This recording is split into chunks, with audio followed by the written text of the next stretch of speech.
Section 230, oh my gosh, it's in the news right now, and I wouldn't have a real good idea of what it meant, but fortunately we have someone who really understands it, and you tweeted about it the other day. So Ajit, why don't you tell us your thoughts on that Section 230? Maybe we'll start with a layman's explanation of it.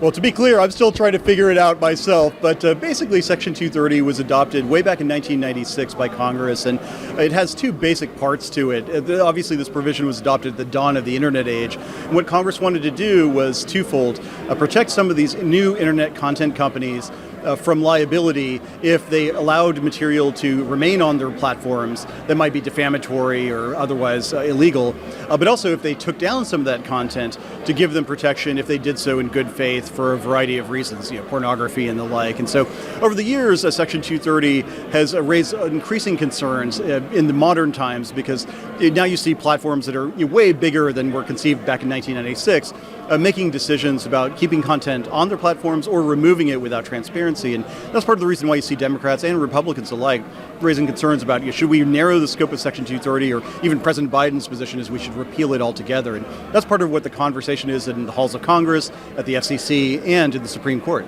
Well, and that good faith thing is a very important thing, because it impacts people like myself who have a small website potentially and allows comments, right? It absolutely does. And part of the concern I had when I was at the FCC was, and I've voiced this many times, that some of these big tech platforms are not transparent at all. The Section 230 protection they get requires them, number one, to act in good faith, and number two, to act on the basis of a number of specified categories. Is it harmful to minors? Is it pornography? Is it otherwise objectionable? And my complaint was primarily that these platforms didn't, as my third grade math teacher would say, show your work. They didn't describe exactly why they were taking down some of this content. And it's some of the smaller providers like you, or even individual consumers, who wouldn't know exactly why they weren't allowed to have a voice in this digital public square. And so that's part of what the conversation is about. And there are many cases that are making their way to the Supreme Court. The two that they heard last week are not about that particular provision of Section 230, but I think ultimately the Supreme Court or Congress or both are going to have to decide what to do.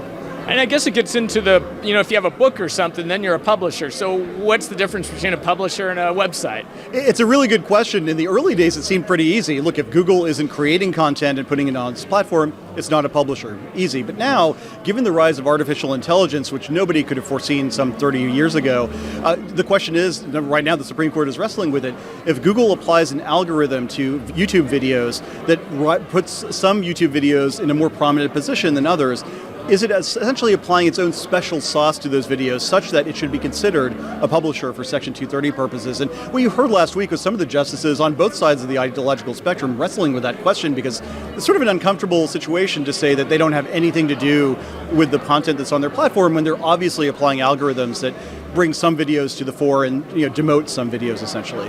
And I guess they're arguing that, well, wait a second, this is the viewer's habits, that's what...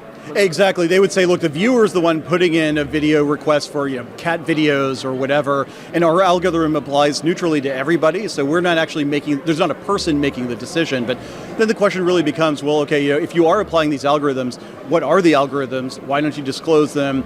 If they do operate to demote certain content, for example, from your platform, why shouldn't there be some sort of redress for that? No other industry has that kind of immunity. Certainly broadband providers don't. If they decide to demote certain content, that would be a pretty serious violation of state and federal laws. So the question is, should these big tech platforms abide by the same rules? And Justice Kagan pointed this out herself. I mean, she said, I'm pretty sure I'm quoting, why is it that the tech industry doesn't have to absorb the cost of its decisions like every other one else does? That's one of the core questions I think the Supreme Court and the American public are wrestling with.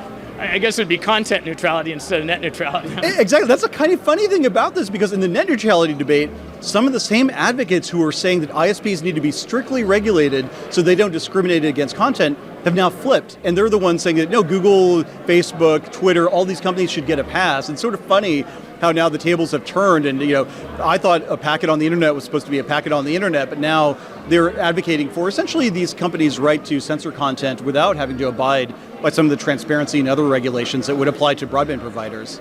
Yeah, I have a real simple rule of mine. I follow the FCC's I think it's 7 words, right?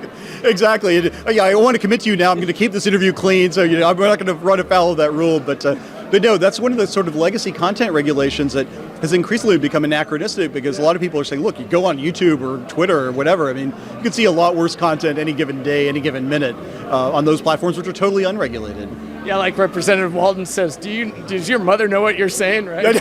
Exactly. I kind of feel that way, and I feel like I'm out of step with the reality of today's mores. I feel the same way too, and this is one of the things I've felt increasingly since I left the FCC, and I now get to watch my kids as they're emerging into a more digital video environment. You know, the content they consume is primarily online. It's primarily through unregulated platforms, and so it's sort of strange that we have these legacy regulations on broadcast and cable that no YouTube platform or type platform would ever have to abide by. So I think increasingly we're going to see some of these regulations have to adjust to recognize the reality of the digital world we live in. Well, that makes sense. And I want to shift a little bit. I mean, you've moved into a different role in the world. Why don't you talk a little bit about that? Because it's also involved in broadband, I think. It is. I feel so very blessed. Among my roles, the primary role I spend time on is as a partner at Searchlight Capital. And Searchlight is a firm that's been around a little over a dozen years. We cut our teeth on telecom and tech media investments over the years. And one of the things I've been able to do now is to lead our digital infrastructure efforts along with another partner of mine. And we're investing in companies like small cable operators, small telcos that haven't previously had the capital or the operational ability to scale.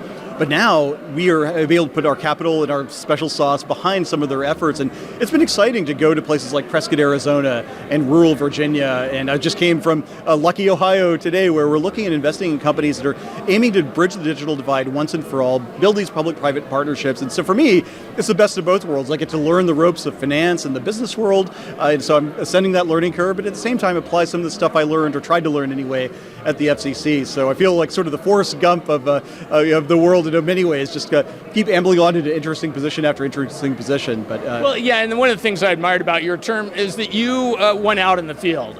Oh, it was the best. And as we've discussed before, I mean, the ability to see people on their turf, understand what their challenges are, understand what their accomplishments are, and then to be able to come back and incorporate that learning into the work I did at the FCC, it was completely invaluable to everything I did. And yeah, sure, I could have done the job by just issuing edicts from an office in Washington, but to me there's no substitute to getting to know the operators, getting to know the consumers, and helping to build a regulatory framework that would enable everybody to succeed. And I'm really proud of the work we did. And I say we, it wasn't me, it was the entire staff of the FCC that really incorporated the wisdom of all these cable operators and others out there who are looking to do the right thing and just needed a little bit of regulatory help every now and then to do it. Well, and I very much appreciate your accessibility and just your ability to connect with people like me. So I appreciate that. No, very grateful to you, to everybody here for the support over the years. It was the ride of a lifetime, and I'm glad we were able to keep the conversation going. It's an industry I love, and in part that's because of the people like you who've made it so. Great. Well, thank you. Such a pleasure. Thank you.